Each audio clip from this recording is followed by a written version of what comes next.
দর্শক, আজকে দেখছিলাম, খুবই খারাপ লাগছিল আমার। কল্যাণ ব্যানার্জি, তৃণমূল কংগ্রেসের সাংসদ কল্যাণ ব্যানার্জি, তাকে আজকের যেভাবে মারা হয়েছে, সত্যি নিন্দাজনক ঘটনা। কিন্তু সব থেকে খারাপটা কোথায় লাগছে জানেন আমার? এই মারামারি বা মেরেছে খারাপ লাগছে না আমার। আমার একটা জায়গায় খারাপ লেগে যাচ্ছে, যেটা না বললে নয়। তৃণমূল নেতারা যেখানে যাচ্ছে, ওই যে স্লোগানটা না খুব খারাপ লাগছে, চোর চোর চোর চোর, এই যে স্লোগান দিচ্ছে, সত্যি শুনে কিন্তু আমার খুব খারাপ লাগছে যে এগুলো উচিত নয়। এভাবে চোর তোর বলে কি লাভ হবে? চোর বলে কি লাভ হবে? চুরি তো করেছে, এখনো পর্যন্ত শুভেন্দু অধিকারীরা তাদেরকে জেলে পুড়ছে না কেন? খালি স্লোগান দিয়ে আর এই সোশ্যাল মিডিয়ায় ভেসিয়ে না রেখে এদেরকে কেন গ্রেপ্তার করছে না? এরা কেন তবিল বিয়াদে ঘুরে বেড়াচ্ছে? চোর কোনদিন দেশে মানে আহ, বাইরে থাকতে পারে, জেলের বাইরে থাকতে পারে? কল্যাণ ব্যানার্জি যদি চুরি করে থাকে প্রকৃত, তো তার বিরুদ্ধে তদন্ত হোক, তাকে জেলে পাঠানো হোক। এই খালি কাম চোর চোর স্লোগান দিয়ে আর এই রাস্তাঘাট জাম করে তাকে মিছিমিছি দেখছিলাম। মারেনি বললেই চলে, তার নাটক যেভাবে দেখছিলাম, মাটিতে পড়ে রাস্তায় পড়ে আর গোড় খাচ্ছে, বাবার এই কিবার মেরেছে আমাকে। অথচ পুরো ভিডিওটা দেখলাম আমি, তাকে মারেনি। মারার পরে যদি আমাকে আপনি মারেন, মারার পরে আমি মঞ্চে এসে মাইক্রোফোনে বক্তব্য দিতে পারি কি? আসলে কল্যাণ ব্যানার্জিকে মারেনি, শুধুমাত্র হো হো করে উঠেছে এবং চোর চোর স্লোগান দিয়েছে। সেটা দেখে তিনি বুঝতে পেরে গেছে আজকের আমার মোটামুটি হবে, তাই তিনি মাটিতে রাস্তায় পড়ে গোড়াগড়ি খাচ্ছে। আসলে কল্যাণ ব্যানার্জিকে কেউ মারেনি। তো নাটকটা যে তৃণমূল কংগ্রেস করতে পারে খুব ভালোভাবে, খুব ভালোভাবে তৃণমূল কংগ্রেসের নেতারা, তার নেত্রী যেমন নাটক করে, আর তারাও ভালো নাটক তাদের শিখিয়ে দিয়েছে। শিখবে না বা কেন? নেত্রী যদি নাটকের হেড হয়, আর তার শিষ্যরা, তার দলীয় কর্মীরা, তারা কেন নাটকের হেড হবে না? আমার মনে হয় কল্যাণ ব্যানার্জির মতো, কুণাল ঘোষের মতো, অভিষেক বন্দ্যোপাধ্যায়ের মতো, আর মমতা ব্যানার্জি তো আছে, এদেরকে বাইরে রাখা না ঠিক হচ্ছে না।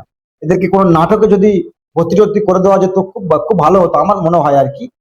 এদেরকে দিয়ে রাজনীতি আর হবে না। তৃণমূল কংগ্রেস বাংলায় আর রাজনীতি তাদের ভালো হবে না, কৌশল হবে না। অনেক চুরি দুর্নীতি লুট করেছে। তৃণমূল কংগ্রেস মাঠে ময়দানে লড়াই করতে পারবে না বিজেপির এগেনস্টে।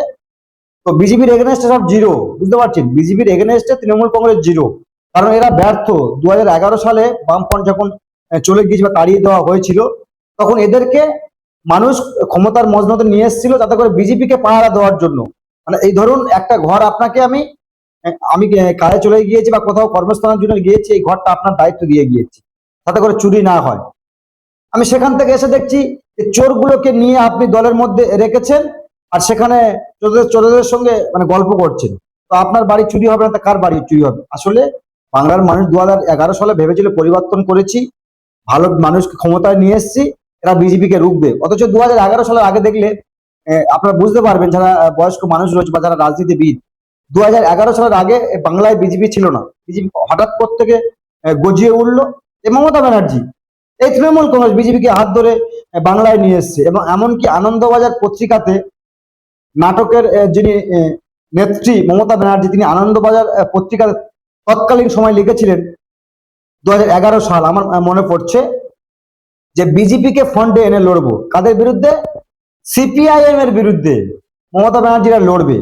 আসলে ভাবতে পারছেন, এই বিজেপিকে খাল কেটে কুমিরে নিয়ে এসছে এই এই মহিলাটি। একদম বাজে মহিলা, এর আচরণ ব্যবহার, এর নাটক আমার একদম সহ্য হচ্ছে না।